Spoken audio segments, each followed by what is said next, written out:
நிறைய நேரம் நாங்கள் தான் ஸ்பெண்ட் பண்ணுவோம். அம்மா கூட தான் இருப்பேன். ரொம்ப சின்ன வயசில் கொஞ்சம் நல்லா ஹெல்த்தியாக இருப்பேன். ஒரு அரிசி மூட்டை மாதிரியே இருப்பேன். எனக்கு சைக்கிள் ஓட்ட கற்றுக் கொடுப்பாங்க. சின்ன சைக்கிள் ஃபுல்லாக அம்மா மேலே தான் சாய்வேன். பயம் வந்தாலே சாயறதுக்கு அம்மா மேலே தான் சாயறது. பல வாரங்களாக அந்த சுமையை பெருசு பண்ணாமல் கற்றுக் கொடுத்தது. அதுக்கப்புறம் முது வலிக்குதுன்னு சொல்லி தனியாக வருத்தப்பட்டது. இந்த மாதிரி நிறையா இருக்குது. இது ஒன்று. சொல்லி கொடுக்கறதுக்கு ஒரு ஸ்கூல் மாதிரி விட்டு இன்னொரு ஸ்கூல் புதுசாக சேரும்போது 3rd லாங்குவேஜ் ஹிந்தி, மற்ற சப்ஜெக்ட்ஸு இதெல்லாம் இருக்கும்போது வருத்தப்படுவேன். ஒன்றுமே புரியல, மற்ற பசங்களாம் என்னை விட முன்னே இருக்காங்க, எனக்கு ஒன்றும் புரியலை அப்படின்ட்டு. ஒன்றும் இல்லை, பார்த்துக்கலாம், நாளைக்குலேருந்து பார்த்துக்கலாம் அப்படின்ட்டு சொல்லுவாங்க. மறுநாள்லேருந்து அவங்க டியூஷன் எடுப்பாங்க வீட்டில் ஹிந்தி. இத்தனைக்கும் நானும் படிச்சுட்டு போயிடுவேன். அதுக்கப்புறமா தான் பல வருஷம் கழிச்சு தான் எனக்கு ஒரு உண்மை புரியுது. ஆரம்பத்தில் எனக்கு வருத்தமாக இருக்குன்னு சொல்லிட்டு அவங்க புக்ஸ் எல்லாம் வாங்கி பகல் ஃபுல்லாக அவங்க பார்த்து கற்றுக்கிட்டு சாயந்தரம் வரும்போது எனக்கு சொல்லி தருவாங்க ஆல்ஃபபெட்ஸ் எல்லாம். ஏன் என்னன்னா அந்தந்த வயசில் எல்லாருமே வந்திருக்கோம். அம்மா திட்டும் போது அடிக்கும் போதெல்லாம் கொஞ்சம் கோவம் வரும், எல்லாம் பண்ணுவோம்.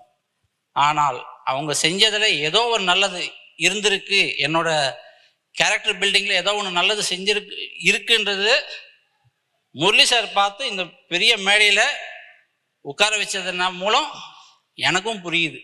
ஸோ எனக்கு தெரியல, ஆனால் அவங்களுக்கு தெரியுது. She has done something good which is been recognised by a third person called Mr. Murli.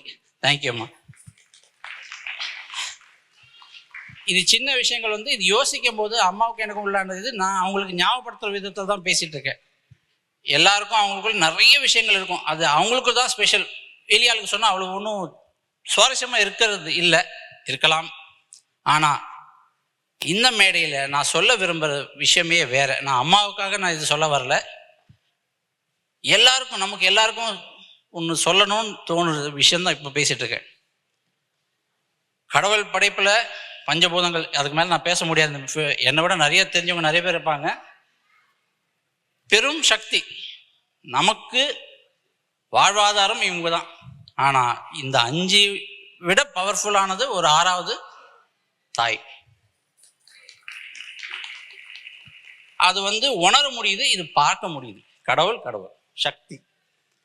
இப்போ நான் சொல்ல வர விஷயம் என்னன்னா, எல்லாருக்கும் அவங்க சாஃப்ட் கார்னர்ஸ் இருக்கும், அம்மாவோட அருமை பெருமையெல்லாம் தெரியும். ஆனால் காலகட்டத்தில் வேலை நிமித்தம் ஏதோ ஒரு காரணத்துக்காக மறந்துடுறோம்.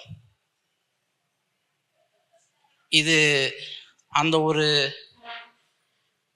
தெய்வம் இல்லாத போது அவங்க உணர்றாங்க, ஐயோ மிஸ் பண்ணிட்டோமே, ஆமாம்மா இதெல்லாம் இருக்கேன்னு சொல்லிட்டு. கடவுள் புண்ணியத்தில் இன்னும் கூட இருக்காங்க. அப்போ மறந்த விஷயத்த எப்படி சொல்றது, கண் பார்வைக்கு தெரியாத உணர மட்டுமே முடிய கடவுளை நம்ம தேடி தேடி தேடி அலையிறோம். கூடவே ஒரு கடவுள் இருக்காங்க. அவங்கள கூட இருக்கும்போதே பார்த்து பேசி அவங்க சொன்னாங்க, தினமும் பேசுவோம் அப்படின்ட்டு. அருமையான விஷயம். நினைவுகள். உங்க கூட அப்பா அம்மா இருக்கும்போதே அவங்கள வணங்குங்க, பேசுங்க, பழகுங்க.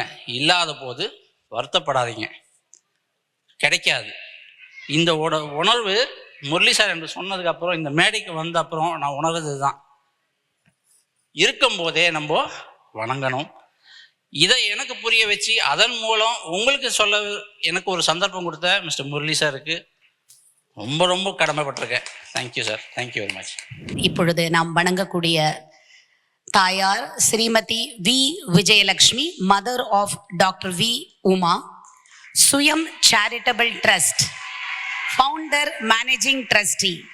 கடந்த 30 ஆண்டுகளாக அண்டர் பிரிவிலேஜ் மக்களுடைய வாழ்க்கையை மேம்படுத்த வேண்டும் என்ற ஒரே எண்ணத்தோடு தொடர்ந்து பயணம் செய்து வருபவர். ஒரு யோகி மாதிரி உட்காந்துருந்தாங்க. அப்போத்துலேருந்து பார்த்தேன். எல்லாவற்றையும் விட ரொம்ப உயர்ந்த விஷயம் சேவை தான் இல்லையா? Service to man is service to God. சிறகுன்னு ஒரு சின்ன ஸ்கூல் ஆரம்பிச்சு அந்த சிறிய பள்ளி இன்று வளர்ந்து பறந்து ஹோலிஸ்டிக் ஹியூமனைசிங் எஜுகேஷன் சொல்லுவாங்க, அதை ரியல் பிராக்டிஸா கொண்டு வந்தவங்க. ஐஸ வேணா பயாலஜிக்கலா இயற்கை கொடுக்கலாம், ஆனா அதுக்கான விஷனை ஒரு அம்மா தான் கொடுக்குறாங்க இல்லையா? பாரத் உற்சவ்ல கிடைச்ச அவார்டு.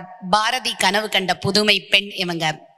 பூஜ் எர்த்குவேக் ஆகட்டும், கோவிட் காலம் வரைக்கும் எந்த ஒரு டிசாஸ்டர்னாலும் ரிலீஃபுக்கு முதலாக வந்து நிற்கிறாங்க.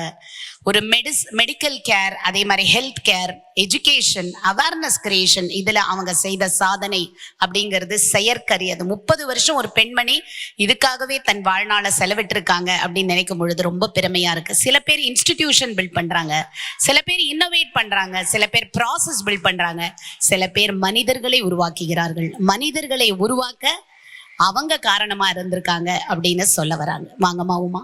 இங்கே உட்கார்ந்துருக்க எல்லாருக்கும் என்னோட அன்பு கலந்த வணக்கம்.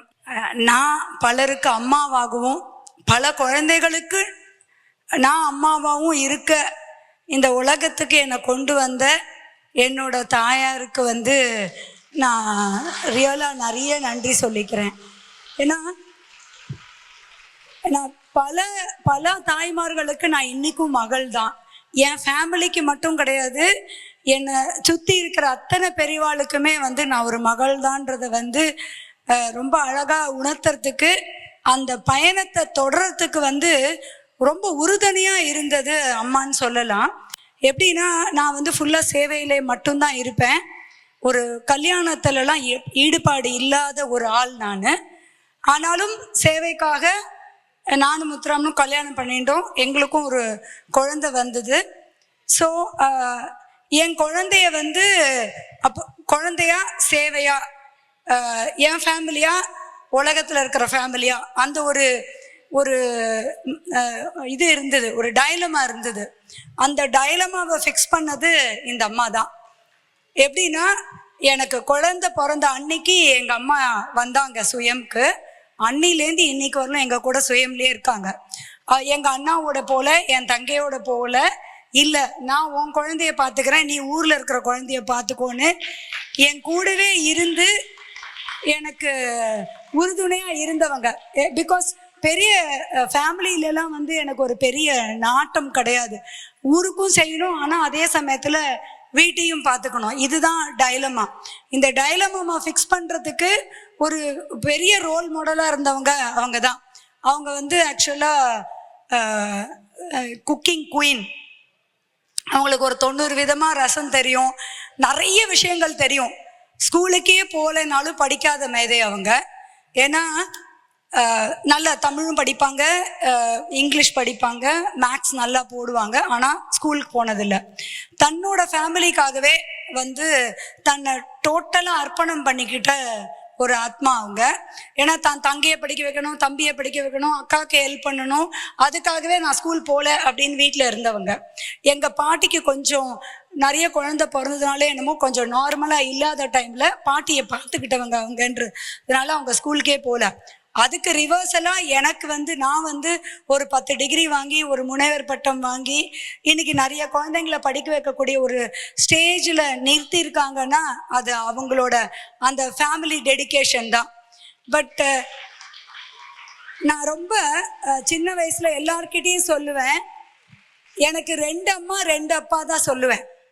இவங்க வந்து என்னை பெற்றவங்க, வளர்த்தவங்க இப்போ உயிரோட இல்லை. அதாவது தனக்கு பிறந்த ஒரு குழந்தையும் தன்னோட அக்காவுக்கு வந்து இல்லை நீ பொன் குழந்தையா வளர்த்துக்கோன்னு கொடுக்கறதுக்கும் இல்லை, ஒரு பெரிய மனசு வேணும்ல.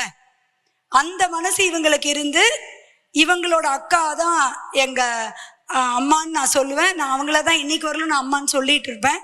அதனால தான் இந்த அவார்டு வாங்கும் போது என்னை கேட்டாங்க, உங்களுக்கு அம்மா இருக்காங்களா?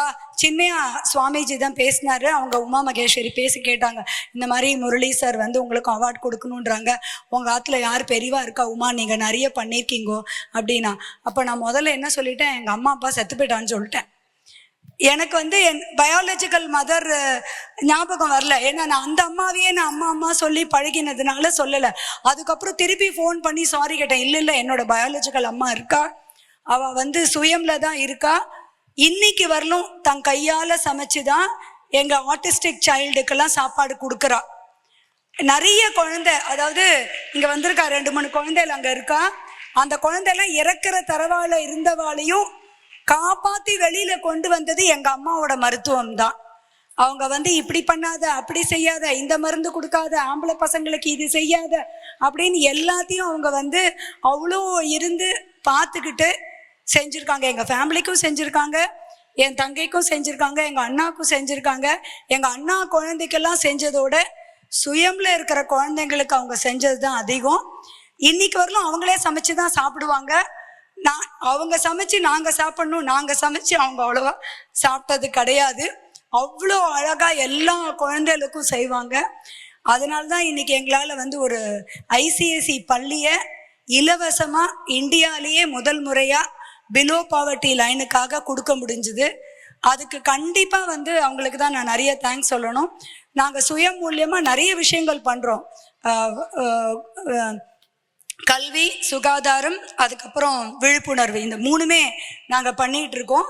ஸோ இந்த சிறுகு மாண்டசரி பள்ளியிலேருந்து குழந்தைங்களும் வந்திருக்காங்க. ஏன்னா என்னோட ஐடியா என்னென்னா, இந்த மாதிரி அம்மாக்களுக்கு உதவி பண்ணணும், அம்மாக்களோடவே இருக்கணும், அம்மாக்களுக்கு டைம் ஸ்பெண்ட் பண்ணணும், அம்மாக்களுக்கு தேவையான விஷயங்களை செய்யணுன்றத அடுத்த ஜென்ரேஷனுக்கு கண்டிப்பாக கடத்தணும். ஸோ அதுக்காகவே நான் வந்து பூர்ணிமா மேம்கிட்ட, கலா மேம்கிட்ட, சார்கிட்டலாம் சொன்னேன், எங்கள் ஸ்கூல்லேருந்து குழந்தைங்களை கொண்டு வரேன், எங்கள் குழந்தைங்க முதல்ல இந்த ப்ரோக்ராமை பார்க்கணும் அப்படின்னு ஆசைப்பட்டேன். எங்கள் குழந்தைங்களுக்கு இந்த இன்ஃபர்மேஷன் போனதுக்கு கண்டிப்பாக உங்கள் எல்லாருக்குமே, இங்கே இருக்கிற எல்லா தாய்மார்களுக்குமே நான் நிறைய நன்றி சொல்லிக்கிறேன். இன்னொன்று என்னென்னா, ஒரு சிறந்த அம்மா யாருன்னா எதுவுமே எதிர்பார்க்க மாட்டான். நான் இது பண்ணினேனே, நீ எனக்கு என்ன பண்ணின அப்படின்ற ஒரு கேள்வியை ஒரு அம்மா கேட்கவே மாட்டான். எனக்கு அமைஞ்ச 2 அம்மாக்குமே வந்து அந்த பியூட்டிஃபுல் குவாலிட்டி இருந்ததுனால தான் என்னமோ என்னால் ஊருக்கே செய்ய முடிஞ்சது. நீ எவ்வளோ சம்பாதிச்ச, நீ எவ்வளோ சொத்து சேர்த்து வச்சிருக்கேன்னு என்ன 2 அம்மாவுமே கேட்கல. அது வந்து எனக்கு வந்து வர பிரசாதம். எனக்கு இது வாங்கி கொடுக்கல, எனக்கு அது வாங்கி கொடுக்கல, என்னை ஏசி வீட்டில் வைக்கலன்னா என்ன எங்கள் அம்மா என்னை கேட்டதும் கிடையாது. நல்லதா செய், உண்மையா செய், நேர்மையா செய், சத்தியமா இரு. இதுதான் எங்களுக்கு சொல்லி கொடுத்த பாடம். அதை முடிஞ்சவரையும் எங்கள் குழந்தைங்களுக்கு நாங்கள் கடத்துறதுக்கு, இந்த விஷயத்த வந்து இங்கே உங்கள் முன்னாடி எங்கள் குழந்தைங்களுக்கு சொல்கிறதுக்கும், இங்கே எல்லாருக்கும் சொல்கிறதுக்கும் நம்ம வாய்ப்பு கொடுத்த அனைவருக்கும் மிகுந்த நன்றி கூறி விடைபெறுகிறேன். நன்றி.